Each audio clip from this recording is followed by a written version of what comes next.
12-year-old Kheris Rogers has heard it as long as she can remember. The kids used to call me names like Dead Roach and you've been in the oven too long. They will always tease me for my dark complexion.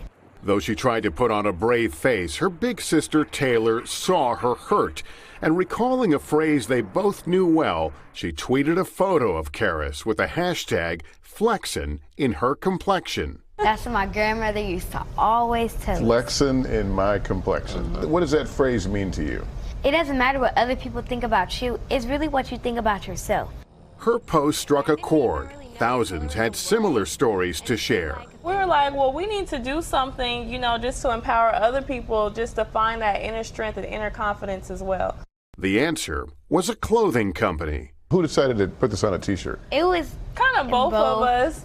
In the family garage, they stamp, iron, and process the online orders, earning $100,000 their first year. Well, my personal favorite is the white and gold and the pink and green. Yeah, I like the pink and green one.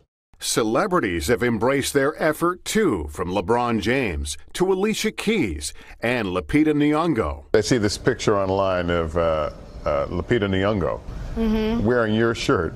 I was like, is that Lupita? Hold on, this can't be Lupita. I was like, Taylor, Lupita's wearing the shirt. Did you see that? A little girl bullied for her skin color, now empowering others. How do you feel about your complexion now after all this?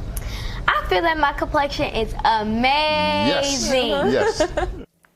My goodness, two delightful young ladies. They say they're going to invest the proceeds into future ventures and the college fund for Kheris. Hey, NBC News fans, thanks for checking out our YouTube channel. Subscribe by clicking on that button down here and click on any of the videos over here to watch the latest interviews, show highlights, and digital exclusives. Thanks for watching.